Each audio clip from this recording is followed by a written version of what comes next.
નમસ્કાર મિત્રો, તો આપ સર્વે મિત્રોનું સ્વાગત છે આપણી ચેનલ વીએસ સોલ્યુશન્સમાં। તો વિદ્યાર્થી મિત્રો, આજનું આપણું સોલ્યુશન રહેવાનું છે જે આપણી પ્રથમ પરીક્ષા આવવાની છે ટૂંક જ સમયની અંદર। એની અંદર ધોરણ 9 વિષય વિજ્ઞાનની અંદર જે તમારી અસાઇનમેન્ટ છે એના વિભાગ એ જે તમને 15 માર્ક્સનો પૂછાય છે, તો તમારે પ્રથમ પરીક્ષાની અંદર કયા કયા ચેપ્ટરનો સમાવેશ છે, તો પ્રકરણ નંબર 1, 2, 5, 7, 8 અને 12।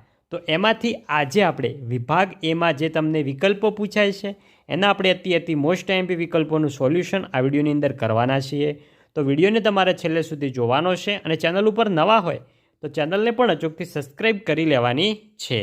જોઈએ પહેલો પ્રકરણ 1નો પહેલો કે દ્રવ્યની કઈ અવસ્થામાં તેને ચોક્કસ આકાર હોય છે, તો ઓપ્શન નંબર ડી ઘન અવસ્થામાં।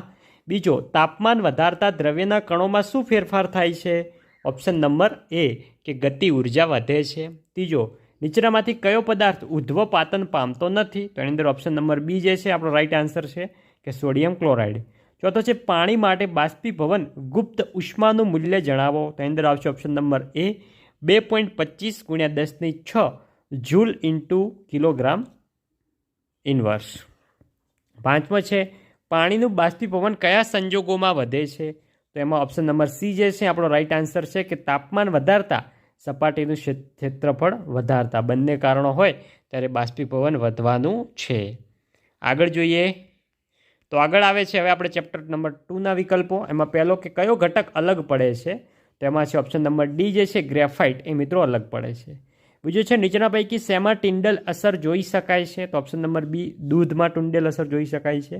ત્રીજો, ચોકને પાણીમાં નાખતા બનેલું દ્રાવણ ખાલી જગ્યા છે કેવું દ્રાવણ થશે, તો થશે નિલંબન દ્રાવણ। આગળ જોઈએ આપણે આગળ બીજા ચેપ્ટરના કે પ્રવાહી દ્રાવણ કયું છે, તો આપેલ તમામ એટલે કે ફેસ ક્રીમ, ઇમલ્શન અને દૂધ। પાંચમો છે 20% W/W સોડિયમ સલ્ફેટનું દ્રાવણ 100 ગ્રામ પાણીમાં બનાવેલું છે, આ દ્રાવણમાં સોડિયમ સલ્ફેટનું દળ શોધવાનું છે આપણને। તો આપણે જે ચેપ્ટરની અંદર બીજા ચેપ્ટરની અંદર જે સૂત્રો વપરાય છે સૂત્રો મૂકીશું, સૂત્રની અંદર જે કિંમતો આપેલી છે કિંમતો મૂકીશું, તો આપણને ઓપ્શન નંબર સી 25 ગ્રામ જવાબ મળશે। આગળ જોઈએ આગળ છે પ્રકરણ નંબર 3, એમાં કે કોષમાં દ્રવ્યોના વહન માટે આંતરિક માર્ગ તરીકેનું કાર્ય કોણ કરે છે, તો એમાં આવશે ઓપ્શન નંબર બી અંતઃકોષ રસ જાળ। બીજો છે નીચેના પૈકી કયું અંગિકા યુગ્મ પોતાનું આગવું ડીએનએ અને રિબોઝોમ ધરાવે છે, તો એની અંદર આવશે ઓપ્શન નંબર સી હરિતકણ અને કણાભસૂત્ર। બીજો છે કોષની શક્તિગ્રાહી પ્રક્રિયામાં કોષીય ચલણ તરીકે કોનો ઉપયોગ થાય છે, ઓપ્શન નંબર ડી એટીપીનો ઉપયોગ થાય છે। ચોથો છે કોષની આ અંગિકા ફક્ત વનસ્પતિમાં જોવા મળે છે, એ કઈ છે, તેમાં ઓપ્શન નંબર સી જે હરિતકણ છે એ આપણો રાઈટ આન્સર છે।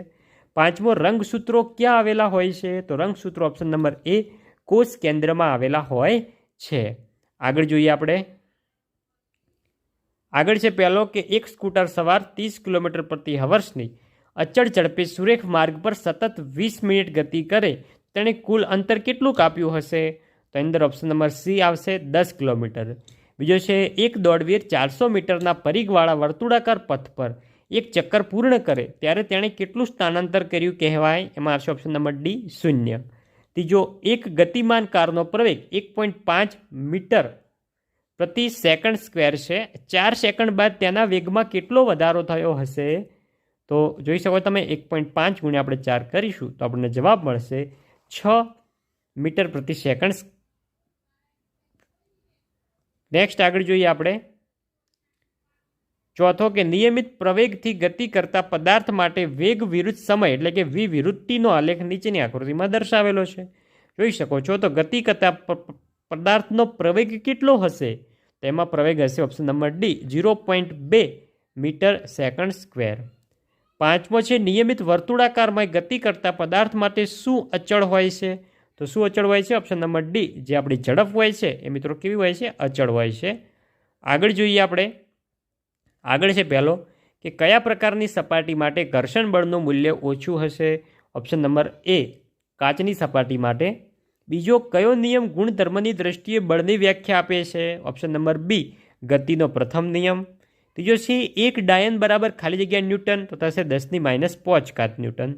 ચોથો છે 10 કિલોગ્રામ પદાર્થ પર 5 ન્યૂટન બળ લગાડતા પદાર્થ કેટલા પ્રવેગથી ગતિ કરશે? તો એની અંદર આપશે option number B 0.5 metre second square, metre પ્રતિ સેકન્ડ સ્ક્વેર. પાંચમો છે જ્યારે પદાર્થની ઝડપ બમણી કરવામાં આવે ત્યારે એની અંદર આવશે ઓપ્શન નંબર સી, તેનું વેગમાન બમણું થાય છે. તો વિદ્યાર્થી મિત્રો, આ હતું આપણું પ્રથમ પરીક્ષા 2025 માટેની જે તમારી અસાઇનમેન્ટ છે. એની અંદર વિજ્ઞાનની અંદર વિકલ્પોનું સોલ્યુશન. નેક્સ્ટ તમારે બીજું પણ ખાલી જગ્યાઓ છે, ખરા ખોટા છે, જોડકા છે, એક વાક્યના પ્રશ્નોના જવાબ છે, એનું પણ સોલ્યુશન જોઈતું હોય તો તમે કમેન્ટ કરો, જેથી કરીને આપણે આ વિડીયોનો સેકન્ડ પાર્ટ પણ લાવીશું ને તેમાં સોલ્યુશન કરાવીશું. તો વિડીયો સારો લાગ્યો હોય વિડીયોને લાઇક કરીને જજો. ચેનલ ઉપર નવા હોય ચેનલને પણ સબસ્ક્રાઈબ કરીને જજો. મળીશું બીજા વિડીયો સાથે. ત્યાં સુધી આવજો.